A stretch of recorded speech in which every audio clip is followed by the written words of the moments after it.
Let's take a look at another purported counterexample to utilitarianism, originally due to Alan Donagan. Suppose there is an old, unhappy, malicious, and wealthy grandfather, who is just a real mischief to his grandchild and his other siblings.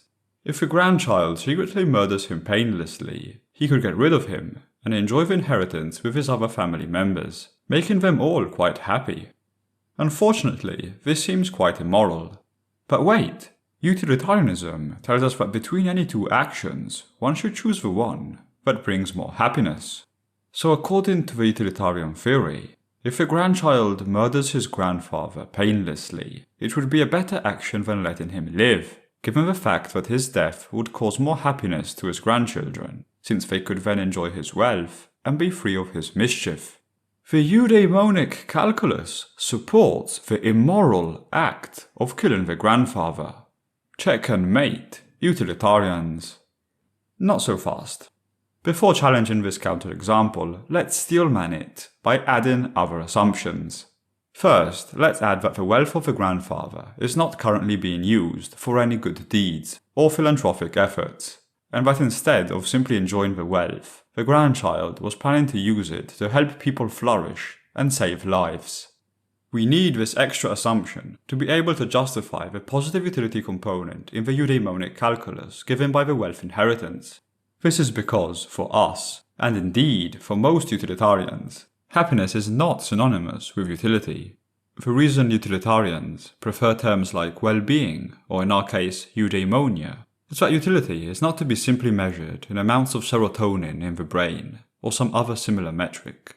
Since then, shooting a shot of heroin might appear as a good action. Utility is not a hedonistic pleasure, it is a productive sense of well-being, in a sense, a true happiness. So if the grandchildren are just going to use the money for ephemeral pleasures, that would not bring utility. It might actually bring negative utility. Thus, to strengthen the counterexample, we will add this assumption. Secondly, we also have to assume that the grandfather doesn't have even a single person that cares if he dies. If we don't make this assumption, it's not clear why the death of the grandfather would amount in a negligible loss of utility in the eudaimonic calculus. Actually, even under this assumption, killing a person painlessly is still not a morally neutral action, because it forgoes all the potential expected utility the dead person could have brought to himself and to the world.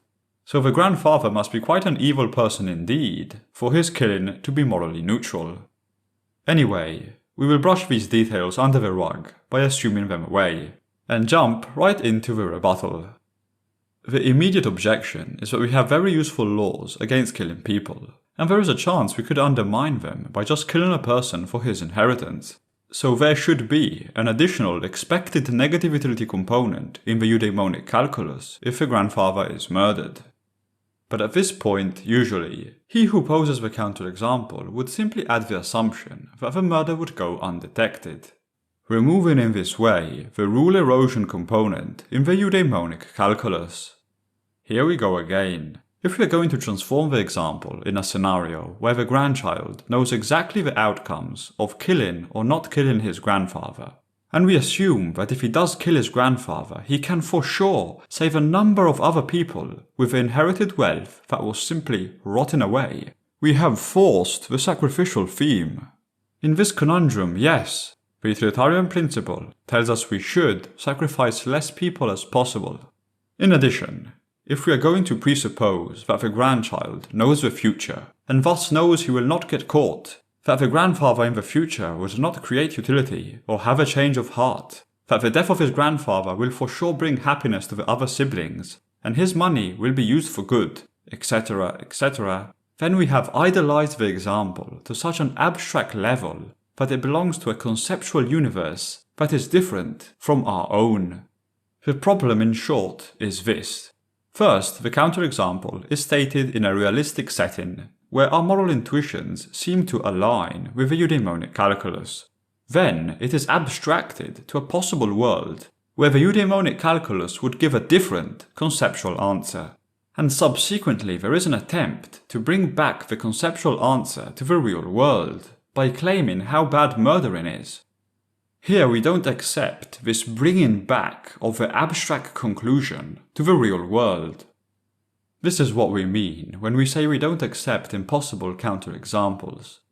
Another way of saying it is that we are more than content that the utilitarian theory we are defending works only when dealing with our universe. If this is true, it would already be a remarkable accomplishment. No need to tackle all other imaginable universes just yet. Even though, and I can't help myself, in the future we will see that it is possible to make a powerful argument to show that the utilitarian framework could very well also work in any imaginary universe, providing another rebuttal to abstract counterexamples like the one we are currently considering. But it is best to give this argument its own video.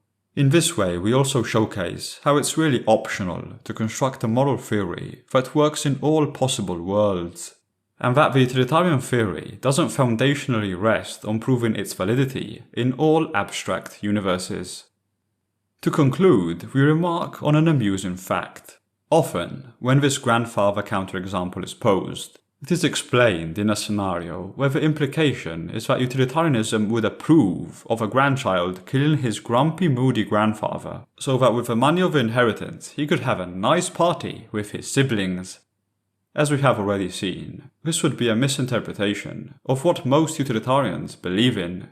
Sometimes the grandfather will be described as generally evil, without going into too many details, so that his death could be disregarded in the eudaimonic calculus. But if we assign a real description to the evilness of the grandfather, most people's intuitions regarding the morality of the murder may quickly change.